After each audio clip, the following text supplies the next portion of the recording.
Brought to you by Sensodyne DSP। नया सेंसोडेंट DSP nerves को protect करे और इनेमल को repair. Feel the relief with सेंसोडेंट DSP. की भागीदारी सम्मिलित करो, सम्मिलित करो, सम्मिलित करो।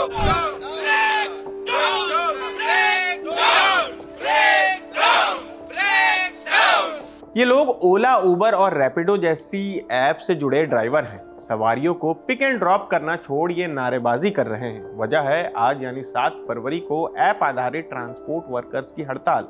ओला, उबर और रैपिडो जैसे प्लेटफॉर्म से जुड़े ड्राइवरों ने 6 घंटे के लिए ऐप से लॉग आउट रहने का ऐलान किया है, यानी इस बीच वो ऐप यूज नहीं करेंगे। इस विरोध को उन्होंने ऑल इंडिया ब्रेकडाउन का नाम दिया है। ये हड़ताल Telangana gig and platform workers union यानी कि TGPWU ने बुलाई है, जो ओला, उबर और रैपिडो जैसे प्लेटफॉर्म पर काम करने वाले ड्राइवरों का प्रतिनिधित्व करती है। इसी के तहत आज दिल्ली के जंतर मंतर पर ऐप आधारित ट्रांसपोर्ट वर्कर्स ने प्रदर्शन किया। जानकारी के मुताबिक ट्रांसपोर्ट और डिलीवरी से जुड़े गीग वर्कर्स के एक प्रतिनिधिमंडल ने राहुल गांधी से भी मुलाकात की है। उन्होंने केंद्र से कानून बनाने की जरूरत और कांग्रेस शासित राज्यों में नियम लागू करने के मुद्दे पर बात की। लेकिन इस हड़ताल की वजह क्या है? यूनियन का कहना है कि सरकार ने मोटर व्हीकल एग्रीगेटर गाइडलाइंस 2025 लागू तो कर दी है, लेकिन अभी तक न्यूनतम किराया तय नहीं किया गया है। उनके मुताबिक प्लेटफॉर्म कंपनियां अपने हिसाब से किराया तय करती हैं, जिससे ड्राइवरों की कमाई लगातार घट रही है और उनकी इनकम अस्थिर हो गई है। 4 फरवरी को सोशल मीडिया पर किए गए एक पोस्ट में यूनियन ने ऐलान किया था कि देश भर के ऐप आधारित ट्रांसपोर्ट वर्कर्स 7 फरवरी को 6 घंटे के लिए राइड हेलिंग ऐप से लॉग आउट रहेंगे। यह विरोध प्रदर्शन उनके मुताबिक गलत किराया तय करने की नीतियों और कमजोर नियमों के खिलाफ किया जा रहा है। इंडिया टुडे की रिपोर्ट के मुताबिक ड्राइवरों का यह भी कहना है कि प्राइवेट गाड़ियों का कॉमर्शियल इस्तेमाल लाइसेंसधारी ड्राइवरों के लिए अनफेयर कंपटीशन पैदा कर रहा है। इनकी मांग है कि न्यूनतम बेस किराया तय किया जाए और कॉमर्शियल सवारी के लिए निजी वाहनों के गलत इस्तेमाल को रोका जाए। इस पर Telangana gig and platform workers union के संस्थापक अध्यक्ष शेख सलाउद्दीन ने क्या कहा, सुनिए। जो रेट है चाहे 50% से आप कम कर सकते और 2x 3x पे जा सकते, कंज्यूमर के लिए भी बढ़ा सकते डिमांड पकड़ के, और दूसरा जो है आप ड्राइवर के लिए 50% से भी लेस कर सकते प्लेटफॉर्म कंपनीज। ये बहुत बड़ी नाइंसाफी है। हम बोल रहे कि सरकार क्यों सामने नहीं आ रही, चाहे स्टेट गवर्नमेंट हो, सेंट्रल गवर्नमेंट हो, सामने आइए। गवर्नमेंट अपनी अपने स्टेट के रेट तय करे, not less than, not more than. उधर कंज्यूमर को भी तकलीफ नहीं देना है, कस्टमर्स को भी, इधर ड्राइवर को भी तकलीफ नहीं देना है। सरकारी तय करा गया किराया ओला, उबर, रैपिडो और जितने भी पोर्टर, ऑटो ड्राइवर हो, कैब ड्राइवर हो, गुड्स ड्राइवर हो, सरकार रेट खुद तय करे। अब जानते हैं कि ऐप बेस्ड ड्राइवरों की मांग क्या है। Telangana gig and platform workers union के संस्थापक अध्यक्ष शेख सलाउद्दीन ने कहा कि हमारी परिवहन मंत्रालय और नितिन गडकरी से 2 बड़ी मांगे हैं। मोटर व्हीकल एग्रीगेटर गाइडलाइंस 2025 के अनुसार प्लेटफॉर्म कंपनियों के लिए गैर कॉमर्शियल वाहन भी चलाए जा सकते हैं।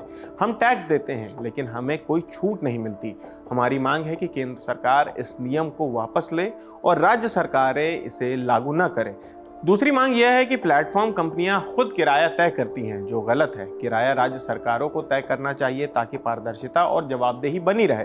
हमने इस बारे में नितिन गडकरी और परिवहन मंत्रालय को पत्र भी लिखा है, लेकिन अभी तक कोई जवाब नहीं मिला।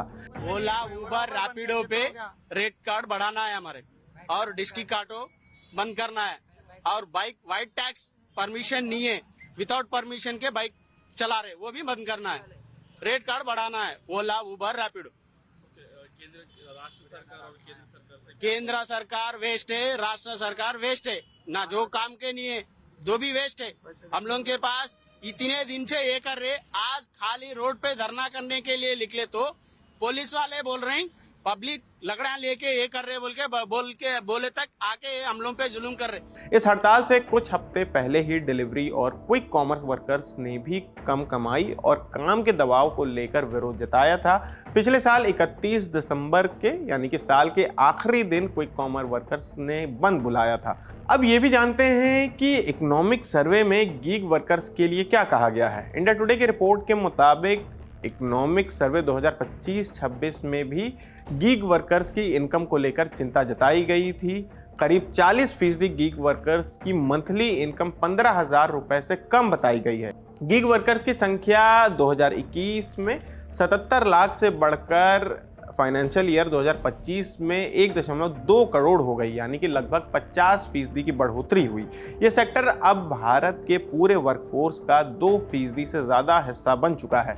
सर्वे में ये भी कहा गया कि डिजिटल प्लेटफॉर्म के एल्गोरिदम और फीस सिस्टम में ज़्यादा पारदर्शिता और मजबूत नियमों की ज़रूरत है। जाहिर है, ऐप आधारित ट्रांसपोर्ट सेक्टर में किराए नियमों और आय की सुरक्षा को लेकर ड्राइवरों की नाराजगी लगातार बढ़ रही है और वे सरकार से साफ नियम और बातचीत की उम्मीद कर रहे हैं। तो फिलहाल इस खबर में इतना ही। आपकी इस खबर पर क्या राय है हमें कमेंट करके ज़रूर बताएं। मेरा नाम आसिफ है, कैमरे के पीछे हमारे साथी शुभम है।